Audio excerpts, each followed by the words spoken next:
Have a good day, class 12 student. Some of the gappings on your classes due to my illness, I was unable to take in your English classes. So today I am get back in the classes again, and we are reading Flamingo book chapter number 5 Indigo. Last 2 part हम लोग Indigo को पढ़े थे कि गांधी जी और Louis Fisher जो कि इस चैप्टर के नरेटर है, गांधी जी के साथ उनके मुलाकात के बारे में कुछ एक्सपीरियंस उन्होंने शेयर किया था। तो गांधी जी का जो हीरोइज्म था, जो नायकत्व भी था, जो देश को बहुत आगे तरफ आज़ादी दिलवाने की मदद किए थे, उसी का छोटा मोटा कहानी हम लोग पढ़ रहे हैं। और ये कौन से किताब से पढ़ रहे हैं? लुइस फिशर का लिखा हुआ the life of Mahatma Gandhi का एक छोटा सा हिस्सा, जो कि चंपारण डिस्ट्रिक्ट में शेयर क्रॉपर मतलब भाग चाषी लोगों के ऊपर, किसानों के ऊपर होते हुए अत्याचार के खिलाफ गांधी जी का क्या मूवमेंट था, उसके बारे में हम लोग पढ़ रहे हैं।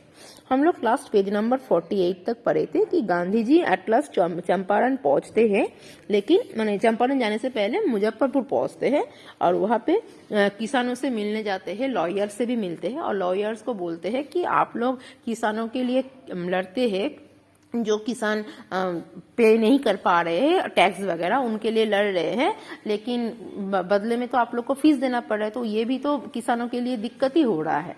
तो ये कोई सॉल्यूशन नहीं है कि जो लड़ पाएगा केस वो थोड़ा सा राहत मिलेगी, जो नहीं लड़ पाएगा वो अत्याचार सहन करना पड़ेगा। तो इसी बारे में गांधी जी ने सलाह दिया लॉयर को कि पहला काम होगा किसानों की जिंदगी से डर नाम की चीज को हटा देना। डर को उनकी जिंदगी से पूरी तरह से मिटाना ही होगा उनको, और उनको सबसे बड़ा कंक्लूजन मतलब सबसे बड़ा रास्ता, क्योंकि डर रहेगा जब तक तब तक कोई शांति रिलीफ उनको नहीं मिलेगी। प्रॉपर रिलीफ मिलेगा जबकि वो लोग to be free from fear, जबकि वो लोग पूरे डर से आजाद होंगे। तो यहां तक हम लोग पढ़े थे। Now let's start from the 48 page. नीचे लोअर पोर्शन में देखो, most of the arrival land in the Champaran district was divided into large estate owned by Englishman and worked by Indian tenants. Most of the arrival land मतलब जो खेती करने का जगह होता है, जमीन होता है चंपारण जिला में, वो डिवाइड किस में था? एस्टेट आप लोग पढ़े थे क्लास 10 में, सेकेंड एस्टेट, थर्ड एस्टेट, 9 में भी पढ़े थे, फ्रेंच रेवोल्यूशन में शायद। तो एस्टेट मतलब इंग्लिश में अंग्रेज लोग के हिस्से में जो एरिया रहता है उसको एस्टेट बोला जाता है, अंग्रेज का हिस्से को एस्टेट बोला जाता है। तो मोस्ट प्रोबेबली जो भी चंपारण में जमीन था अरावल लैंड कृषि का काम करने का, वो या तो अंग्रेज मैन का था, और जिसमें काम कौन करते थे? इंडियन टेनेंट्स मतलब इंडियन किसान उसमें खेती बाड़ी करते थे।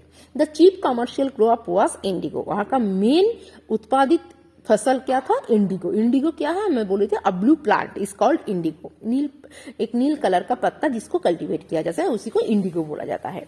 The landlord complete all tenants to plant 320 और 15% of their holdings with indigo and surrender the entire indigo harvest as rent. जमींदार लोग चाषी लोगों के ऊपर मतलब किसान लोगों के ऊपर ये कंडीशन दिए थे कि जितना भी कल्टीवेशन करेंगे इंडिगो का 15% किसको दे देना पड़ेगा? 15% इंडिगो सरेंडर करना पड़ेगा एज ए रेंट मतलब किराए के तौर पे जमींदार लोगों को दे देना पड़ेगा। This was done by long term contractor, जो कि एक लॉन्ग चुक्ति के आधार पे ये कॉन्ट्रैक्ट हो चुका था जमींदार और गरीब किसानों के साथ। Presently the landlords learn that Germany had developed synthetic Indigo. लेकिन तब वर्तमान में जो उस टाइम जो जमींदार लोग भारत में थे, उन लोग को ये बात पता चल गया था कि जर्मनी में एक आर्टिफिशियल इंडिगो कल्टीवेशन होता है। सिंथेटिक मतलब नाइलॉन टाइप का, मतलब मशीन के द्वारा भी इंडिगो कल्टीवेशन किया जा रहा है। They thereupon obtain agreements from the sharecropper to pay them compensation for being release from them 15% arrangement. तो इस जगह पे जाकर जब ये बात पता चला तो बोले कि ठीक है, अब तुम लोग को हम लोग शेयर क्रॉपर को बोले तुम लोग को कल्टीवेशन इंडिगो कल्टीवेशन से हम लोग मुक्ति दे सकते हैं, लेकिन कंपनसेशन के तौर पे 50% तुम लोग को पे करना पड़ेगा। मतलब छुटकारा भी दे रहा है तो भी कुछ ना कुछ शर्त के आधार पे दे रहा है। The sharecropping arrangement was irksome to the peasant. ये शेयर क्रॉपिंग लोग ये बर्दाश्त और नहीं कर पा रहे थे, एकदम चिढ़ गए थे इस अत्याचार से। एंड मेनी साइंड विलिंगली, लेकिन कुछ लोग क्या कर रहे थे, ना चाहते हुए भी या फिर मुक्ति पाने के जाति की मुक्ति मिल जाए, कुछ लोग उस कॉन्ट्रैक्ट में साइन भी कर रहे थे। Those who resisted engage lawyer, जिनको लग रहा था वही कि आगे चल के लड़ पाएंगे, वो लोग क्या कर रहा था, लॉयर हायर कर रहे थे। द लैंडलॉर्ड हायर था, लैंडलॉर्ड क्या कर रहे थे, थग्स मतलब गुंडे मस्तान लोग को हायर कर रहे थे। Meanwhile the information about synthetic indigo reach the illiterate peasant who had signed and they wanted their money back. तो ऐसे करते हुए लगभग क्या दिखाई दे रहा है कि इंडिगो यानी जो सिंथेटिक इंडिगो का कल्टीवेशन के बारे में सोचा जा रहा था, जो किसान उसी कंडीशन में खेतीबाड़ी करना चाह रहे थे वो कर रहे थे, जो नहीं कर पा रहे थे, आजादी मिल रहा था लेकिन लॉयर का सहारा लेना पड़ रहा था, तो उसमें भी उन लोग को पैसा देना पड़ रहा था। तो ये सारे सिचुएशन उन्होंने ऑब्जर्व किया, किन्होंने, गांधी जी ने। At this point Gandhi arrived in Champaran, इसी हालत में गांधी जी चंपारण पहुंचे, जबकि चंपारण का सिचुएशन ये था। He began by trying to get the facts, पहले उन्होंने प्रॉपर घटना को जानकारी करने के लिए first he visited the secretary of the British landlord association, पहले वो कहाँ गए, ब्रिटिश लैंडलॉर्ड एसोसिएशन में मुलाकात करने के ब्रिटिश सेक्रेटरी के साथ। The secretary told him that they could give no information to an outsider, तो सेक्रेटरी उनको जवाब में बोल दिया, मैं हम कोई बाहर वाले इंसान को कोई किसी भी प्रकार का इन्फॉर्मेशन देने पे मजबूर नहीं है। Gandhi answer that he was no outsider, तो गांधी जी ने भी बोला कि हम कोई बाहर वाले नहीं है। Next Gandhi called on the British official commissioner of the Tirhut division in which the Champaran district ले। अगले दिन गांधी जी को पेश की मैंने बुलाया गया, कॉल्ड ऑन मतलब गांधी जी गए, कहां पर गए, ब्रिटिश ऑफिशियल कमिश्नर के पास गए, तिरहुत डिवीजन, जो कि वर्तमान में कहां है, चंपारण जिला में ही अवस्थान है Tirhut division. The commissioner Gandhi reports proceed to bully me and advise me forthwith to leave Tirhut. तो गांधी जी बोल रहा है कि गांधी जी किसको बोल रहे हैं, ये सारी घटना लुईस फिशर को बोल रहे हैं। तो लुईस फिशर को गांधी जी बोल रहे हैं वो कमिश्नर मुझे कैसे बुली किया, बुली मतलब इतने बदतमीजी से, इतना प्रेशर से मेरे साथ बात किया और मुझे एडवाइस कर रहे थे जबरदस्ती, फोर्थ टू इट मतलब प्रेशर दे रहे थे, एडवाइस कर रहे थे, ऊपर से प्रेशर दबाव डाल के बोल रहे थे कि मैं तुरंत तिरहुत छोड़ के चला जाऊं। गांधी डिड नॉट लीव, लेकिन हम लोग सब जानते हैं एक देश प्रेमी, एक देश नायक कभी पीछे नहीं हटते हैं, तो गांधी जी भी सही है, तो गांधी जी छोड़ के नहीं आए। Instead he proceeded to Motihari the capital of Champaran, बल्कि वो कहाँ चले गए, मोतिहारी गए, जो कि चंपारण का राजधानी है। सेवरल लॉयर्स एंड कंपनी, उनके साथ बहुत लॉयर भी शामिल हुए। At the rail station a vast multitude greeted Gandhi, station में पहुंचते ही गांधी जी ने देखा एक बहुत ज्यादा संख्या के लोग गांधी जी से मिलने के लिए, ग्रीट करने के लिए, गांधी जी को संवर्धना देने के लिए उपस्थित हो गया है। He went to a house and using it as headquarter, वो एक घर गए जहाँ पे हेडक्वार्टर्स में एक घर में गए, कंटिन्यूड हिज इन्वेस्टिगेशन, वहां पे रह के वो इस पे छानबीन करना शुरू किए। A report came in that a peasant had been maltreated in a nearby village, तभी अचानक उनके पास एक सूचना आती है कि एक नजदीक के गांव में किसी किसानों के साथ बहुत ही बदतमीजी से मेल्ट्रीटेड मतलब बहुत ही निर्मम अत्याचार किया जा रहा है। Gandhi decided to go and see, Gandhi ji ने डिसाइड किया कि वहां जाएगा और देखेगा असली घटना क्या है। The next morning he started out on the back of an elephant, अगले दिन मॉर्निंग वो हाथी पे सवारी करके निकले।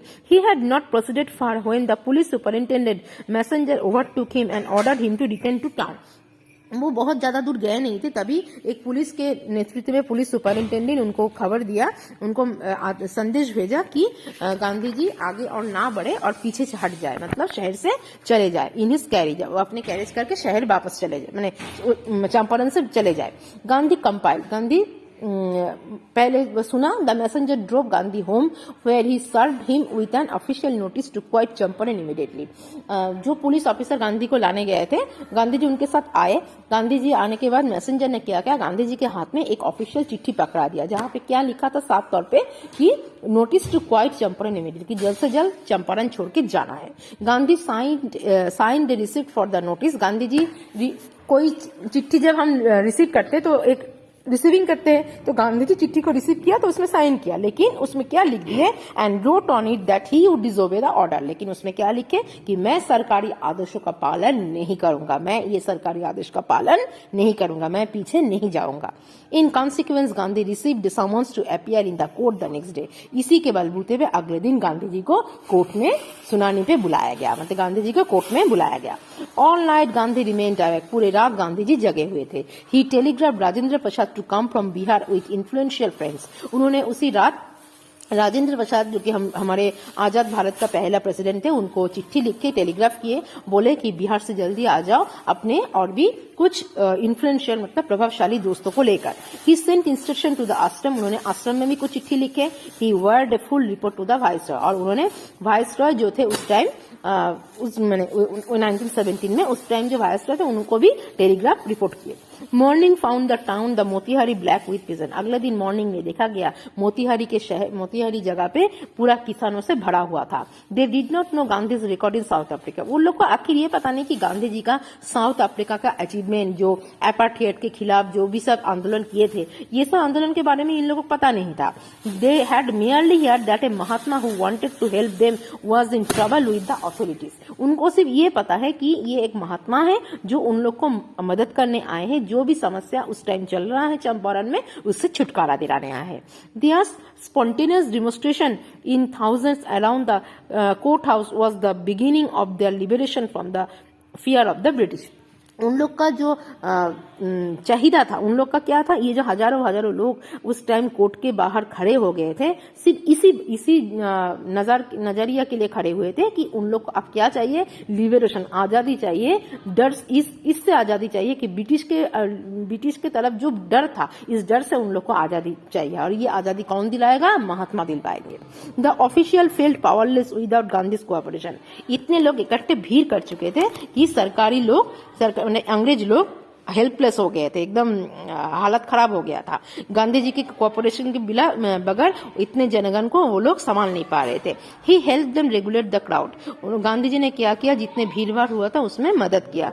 ही was polite and friendly, Gandhi ji बहुत शांत से दोस्ती के वॉइस में सबसे बात किया। He was giving them concrete proof that there might, और उन्होंने क्या किया, एक प्रूफ दिया, क्या प्रूफ दिया, अंग्रेज के खिलाफ प्रूफ दिया कि hitherto dreaded and unquestioned could be challenge by Indians, मतलब ये प्रूफ देने की कोशिश कर रहे थे कि आज जो लोग इकट्ठे हुए हैं, ये नजारा दे रहा है, ये इसी बात का साबित करता है कि आज इंडियंस ब्रिटिश लोगों को चैलेंज कर सकता है, ब्रिटिश लोगों के आमने सामने खड़े होके उनके अत्याचार के खिलाफ लड़ सकता है। तो ये एक छोटा सा नमूना उस भीड़ के माध्यम से गांधी जी ने अंग्रेज के सामने साबित कर दिया। The government was baffle, government पूरा घबरा हुआ चुके थे, कंफ्यूज हो चुके थे। द प्रोसिक्यूटर रिक्वेस्ट द जज टू पोस्टपोन द ट्रायल, जो सरकारी वकील थे उन्होंने जज को रिक्वेस्ट किया कि आज की सुनानी को स्थगित की जाए। Apparently the authorities wish to consult their sufferer, साथ ही साथ जो अथॉरिटीज के लोग थे वो लोग भी अपने सुपीरियर के साथ, मतलब गांधी जी के साथ, गांधी जी जो लॉयर को लेके गए थे वो लोग भी गांधी जी के साथ इसी बारे में बातचीत करने के लिए तैयार हो गए और भी कंसल्ट करने के लिए, बातों को आगे बढ़ाने के लिए आगे बढ़ गए। So here is the part 3 of the Indigo. You people please read the passage at home. If you have any doubts, please inform me or ask me in your WhatsApp group. Have a nice day and goodbye.